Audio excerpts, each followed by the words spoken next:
వెన్నుపోటుకి 2 సంవత్సరాలు. చంద్రబాబు నాయుడు ఎందుకంటే ఆయన చెప్పిన వాగ్దానాలను మరిచిపోయి ఆల్రెడీ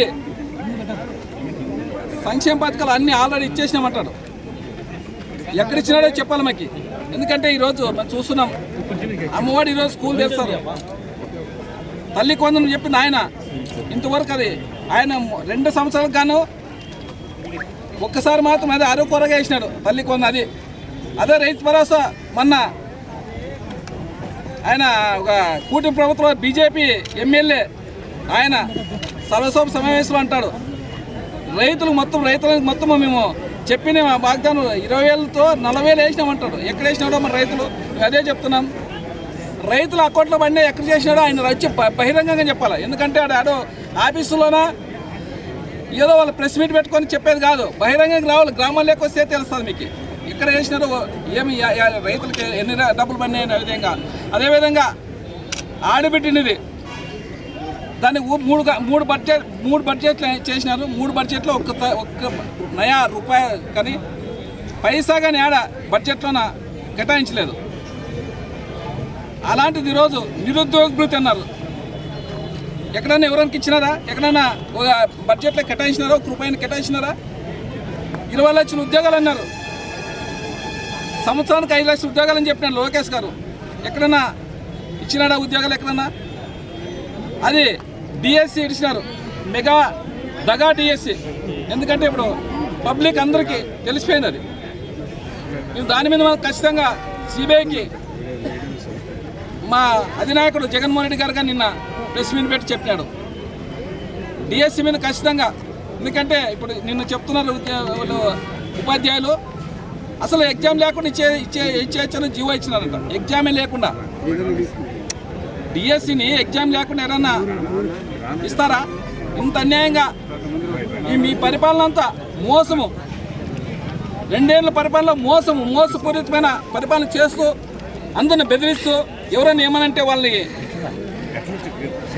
వాళ్ళని కేసులు పెడుతూ ఎవరు మాట్లాడకుండా. ఎందుకంటే సీనియర్ జర్నలిస్టులు చాలామంది ఉన్నారు, వాళ్ళకి పార్టీకి సంబంధం లేదు. ఎవరు తప్పు చేస్తే వాళ్ళు ఖచ్చితంగా నిందిస్తారు. వాళ్ళు ఖచ్చితంగా డిబేట్లోన వాళ్ళు మాట్లాడతారు, ఈ పార్టీ ఆ పార్టీ అనేది. ఎందుకంటే వాళ్ళు సీనియర్లు ఎప్పటి నుంచో కాంగ్రెస్ అయితే బీజేపీ ఎవరి మీద అయినా కానీ వాళ్ళు తప్పు జరిగిందంటే వాళ్ళు ఖచ్చితంగా డిబేట్ పెట్టి వాళ్ళని నిందిస్తారు. వాళ్ళకి ఏం చేస్తారు? ఎవరు మాట్లాడితే వాళ్ళ మీద వైసీపీ జెండా అంటారు. ఎవరైనా తప్పు మాట్లాడితే మీ తప్పు మీరు చేసేది తప్పు అంటే అయిపోయా వాళ్ళని వైసీపీ అంటారు. మొన్ననే చూసినాం వైజాగ్లో వాళ్ళని కానీ ఆయన ఎంత బెదిరిస్తున్నాడో చూడండి. వాళ్ళ అహంకారంతో, లోకేష్ అహంకారం ఎంత అహంకారం ఉందో, అధికారం అహంభావం ఎంత అహంభావం ఉందో మనం చూస్తున్నాం. మనం చెప్పేందుకు వాళ్ళే బయటపడుతున్నారు. ఎందుకంటే మా జగన్మోహన్ రెడ్డి గారు ఆ రోజు ఘటన జరిగితే ఇమ్మీడియట్గా ₹1 కోటి ఒక వ్యక్తికి ఇచ్చిన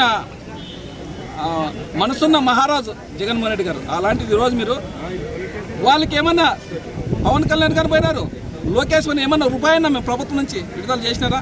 వాళ్ళకి వచ్చేవి వాళ్ళు మాత్రమే, వాళ్ళకి ఏదైనా ఉంటుందో బెనిఫిట్స్ ఉంటుందో వాళ్ళు మాత్రమే చెప్పినారు. మీరు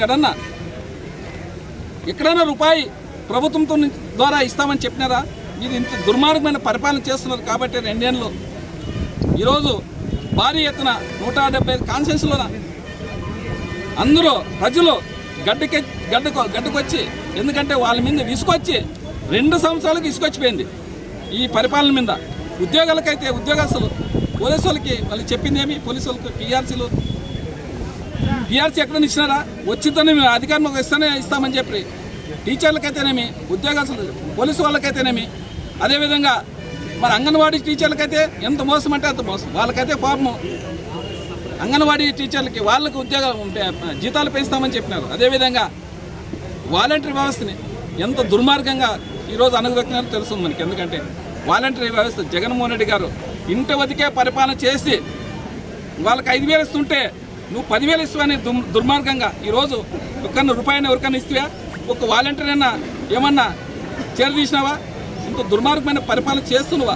ఈరోజు వెన్నుపోటుకి 2 ఏళ్ళు అనే విధంగా ఈరోజు మేము కార్యక్రమం భారీ ఎత్తున మా కార్యకర్తలు అయితేనేమి, మా నాయకులు అయితేనేమి అందరూ బయట ప్రజలు రైతులు అయితేనేమి స్వచ్ఛందంగా ఈరోజు వస్తున్నారు. మొత్తం 175 కాన్స్టిట్యూన్సీలో మీ పరిపాలన 2 ఏళ్ళకే ఎండగట్టే విధంగా ప్రజలు ఎందుకంటే విసిగిపోయినారు మీ పరిపాలన చూసి.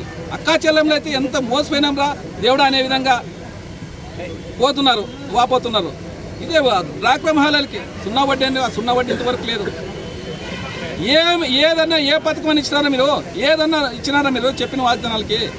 ఏమనంటే మీకు నేలకు వస్తామంటారు చంద్రబాబు నాయుడు.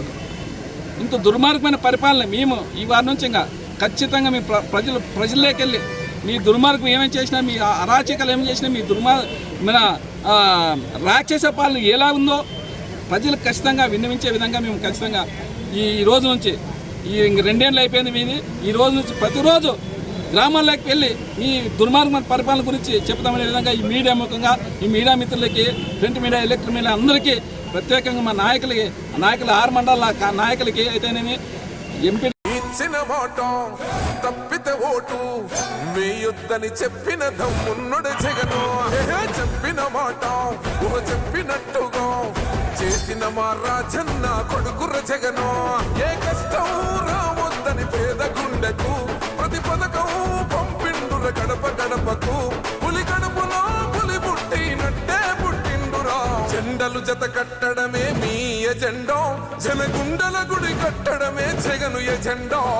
బలిరా బలి బలిరా బలిరా, పులి వెందులలో పుట్టిందా పులిరా. కుర్చీల కూర్చోవడమే మీ ఎజెండా, కుర్చీ జనమే ఇవ్వాలన్నది జగను ఎజెండా. బలిరా బలి బలిరా బలిరా, పేద బతుకుల మార్చినది ఆ పులిరా. గవర్నెన్స్ లో ఎప్పుడు చూడని అభివృద్ధి ఈ రోజు జరుగుతా ఉంది. మొట్టమొదటిసారిగా స్కూళ్లు మారుతా ఉన్నాయి, రూపురేఖలు మారుతా ఉన్నాయి. హాస్పిటల్స్ మొట్టమొదటిసారిగా ప్రివెంటివ్ కేర్ అన్నది దేశానికే పరిచయం చేస్తా ఉన్నాం బుల్లెట్ క్లినిక్స్ ద్వారా. ఈ 4 సంవత్సరాల కాలంలోనే ఏకంగా మా అన్న ప్రభుత్వంలో మరో 4 సీపోర్ట్స్ ఈ రోజు వేగంగా కట్టడం జరుగుతా ఉంది అని కూడా చెప్పండి. భయమెరుగని ఆ పేరుకు హడలు, అసలంచబోడు ఎవడికి మెడలు. ఆయనెదురుగా కొడుతున్నారు తొడలు, వేసుకుంటారు రా తప్పక చెడలు.